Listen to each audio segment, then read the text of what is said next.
Welcome everyone to the Federal Bar Association Key 10 section, the rounds, FCA news with Tejinder Singh.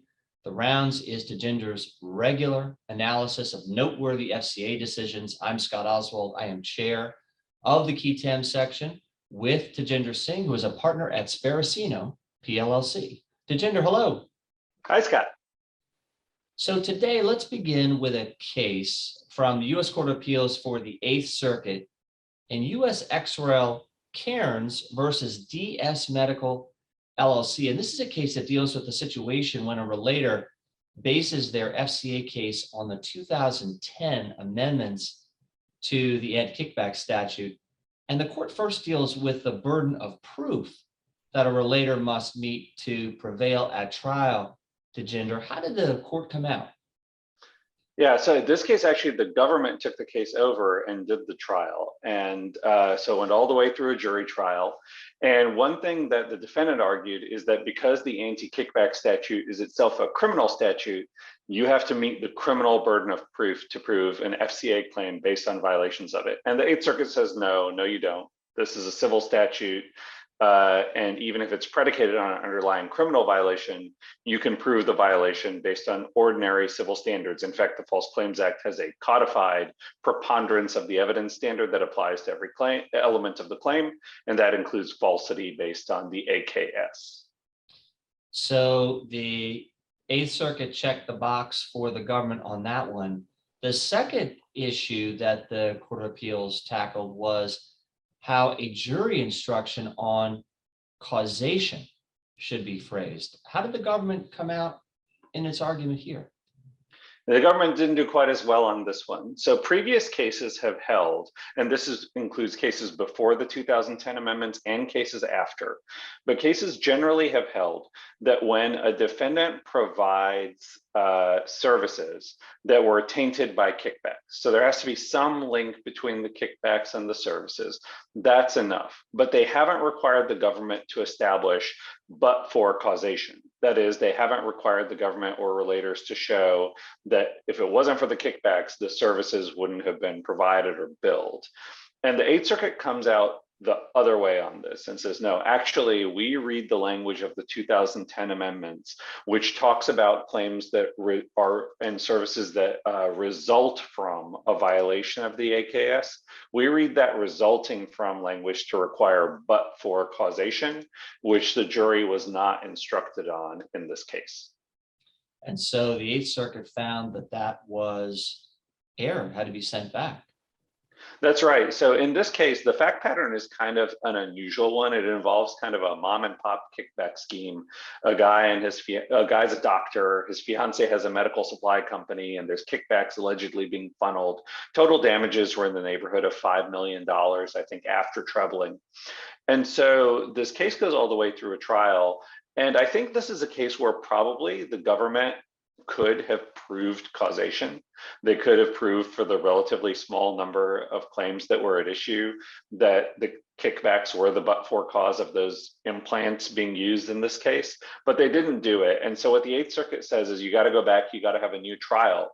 And the 8th Circuit expressly acknowledges in a footnote that there was enough evidence for the government to potentially prove causation. And so that's why it's a new trial as opposed to a defense victory or judgment as a matter of law for the defendants. So talk about the implications of this for, let's say, relators and the government that are predicating their False Claims Act cases on the 2010 amendments to the anti-kickback statute. What does it mean for a case, let's say, that has lots of patients or maybe lots of providers? What happens in a case like that? I think the challenge that is clear from this case is you're going to have to prove the causation. Now, if you have, and I think you've highlighted the instance where it's going to be the most relevant. Prior to this case, the consensus understanding in the courts was that you have to prove some linkage, but not necessarily but for causation. The causation inquiry now has been tightened. And I think proving it on a claim by claim or kickback by kickback basis is going to be quite a bit more challenging for plaintiffs, whether it's the government or it is a relator, especially if you have hundreds or thousands of claims that are tainted by kickbacks, tracing the causal effect from the kickback to the claim in each case. That's going to be a real lift. Now, courts have mechanisms at their disposal to deal with similar problems, bellwether trials or sampling, which could be used to kind of determine in the aggregate how you're going to do causation for large numbers of claims. But in this context, I think that's a relatively untested mechanism because so far that hasn't been the burden of proof. I will say there may be more to come in this case. The Eighth Circuit has acknowledged that its decision conflicts with the precedent of the Third Circuit.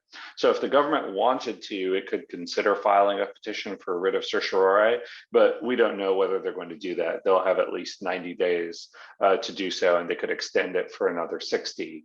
And so, or they may seek rehearing en banc in the Eighth Circuit, which would draw this out further. So we don't yet know whether this is final, but we know that if this precedent stands, it's going to really change how causation is proved in kickback cases based on the 2010 amendments. So if you had to wager whether the government will file a petition for cert, given the conflict between the circuits, what do you think?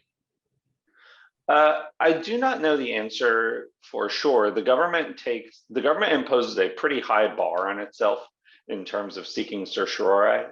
It doesn't like to do so.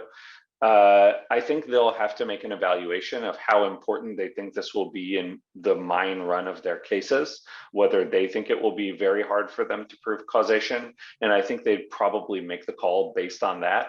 But I do expect that this will be treated as a serious issue that warrants high level consideration about whether they petition. And I wouldn't be surprised to see them file. So Tejinder, let's finally turn to three cases that discuss the pleading standard under 9B, two out of the Fourth Circuit, United States ex rel. Nicholson versus MedCom Carolinas Inc., and United States ex rel. Taylor versus Boyko, and one out of the Seventh Circuit, Lanahan versus County of Cook. Any lessons to be drawn from these 9B cases? Yeah, so these cases are interesting. I think all three of them have a common feature, which is that it appears that the relators in these cases have attempted to take stuff that's not normally the stuff of FCA claims and and package it as an FCA claim. And so you have sort of a square peg, round hole problem that leads to pleading issues. The Nicholson case that you mentioned, so this is a kickback case, and we've seen lots of kickback cases. And so that's not so weird. On the other hand, the structure of the specific complaint is kind of all over the place. At one point, I think the district court called it incomprehensible, and I think the circuit court agreed. And it's a panel that's actually, you would expect to be somewhat sympathetic to relators. It has Judge Wynn, who was the dissenting judge in the Sheldon versus Allergan Sales C-Enter case in the Fourth Circuit, has Judge Pamela Harris, who I think has been relatively friendly to plaintiffs in the Fourth Circuit, and has Judge Richardson, who wrote the opinion. And I think he's generally a little less sympathetic to plaintiffs, but still not the worst draw. And so you have a panel that would be relatively sympathetic looking at this complaint and saying, like, we do not understand how these claims work. And I read through the complaint in the briefing myself, and I also found it a little challenging to follow exactly how the kickbacks were supposed to function and how they were supposed to take claims. And the Fourth Circuit, of course, applies a relatively stringent Rule 9B standard. And so in that circuit, pleading claims with particularity is always a bit of a challenge. And I think it was too much of a challenge for the relator here. And this panel was on the wheel again in the Taylor case too, right? Yeah, that's right. So there was another case that was dismissed at the pleading stage and affirmed, actually partially at the pleading stage and partially at summary judgment, and then affirmed. And this time the opinion was written by Judge Wynn, again, normally a pretty good judge for FCA plaintiffs. And this is a case where I think a medical malpractice claim was kind of dressed up as a False Claims Act claim, or a discovery that happened during medical malpractice was sort of weaponized into an FCA claim. So it started when the plaintiff had a C-section and then some aftercare that did not go well. And from there, she discovered that the defendant hospital had allowed its corporate registration to lapse. And this is just, they apparently had failed to pay like a $25 fee and to file a form. And this isn't the type of registration that's like you're licensed to practice medicine. It's just sort of like, are you a valid corporation in West Virginia? And so she says, hey, look, you can't do any business. You obviously can't bill the government. And the court says, well, but is this really material to the government's payment decisions? And she says, yes, it is. Of course it is, obviously. And the court says, well, it's not so obvious to us. And I don't think it is. You know, this seems to be the sort of case where you have a garden variety regulatory slip up that someone tries to turn into an FCA claim. And I think that following the guidance from the Supreme Court's Escobar decision, this is the type of case that courts are likely to look at and say, well, we don't know if it's material, and it would be relatively hard to plead it. And I think that that's basically what ends up happening here with most of the claim. Some of the claim, as I said, did go forward and was ultimately thrown out at summary judgment on sort of scienter and understanding grounds. And again, I think it's just a case where the medical malpractice claim was kind of being dressed up and the court was inherently skeptical of it. And in the Nicholson claim case, the district court entered judgment with prejudice on the underlying case.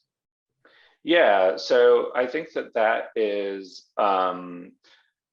you know, the Fourth Circuit regards it as discretionary. I think they say, you know, you don't necessarily get a dry run of your allegations and then the opportunity necessarily to amend.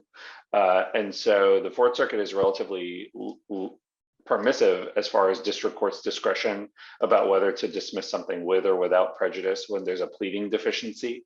There are some other circuits that I think might be inclined to give more of a shot, but again, because they found the complaint incomprehensible, I think they probably thought like, let's move this along and not do this again. And then the Seventh Circuit tackled the same 9B issues in Lanahan versus County of Cook. Yeah, and so this is another case where you have particularity problems. In general, what was going on here, though, is that the relator, who was an employee of the county and had overseen large aspects of its finances for a long time, believed that the county was mismanaging federal grant funds. But all of the allegations, most of the allegations, I should say, principally dealt with what the county was doing with money after it got the money. She didn't allege, you know, they lied to fraudulently induce grants to be given or anything like that, or they were ineligible for the grants. She just thought they were spending it in ways that were inconsistent with the terms of the grant. And so the Seventh Circuit says, look, you've identified possible accounting problems, maybe regulatory violations, but that's not the same as false claims. And for false claims, we need you to tell us with particularity, how did they lie to the government, or how did they mislead the government, or what claims for payment are there that are wrong? And you haven't focused on that. You just told us what they've done with the money after they got it, and that's not enough. And this is a case where, again, the panel is interesting because the decision is written by Judge St. Eve, who is the majority author in the SuperValue and Safeway decisions on scienter.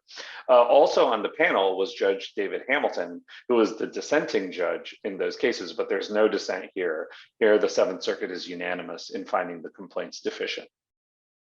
Tejinder, thank you. And thank each of you for joining us for the Federal Bar Association TTAM sections, the Rounds FCA News with Tejinder Singh. We look forward to seeing you again in the fall.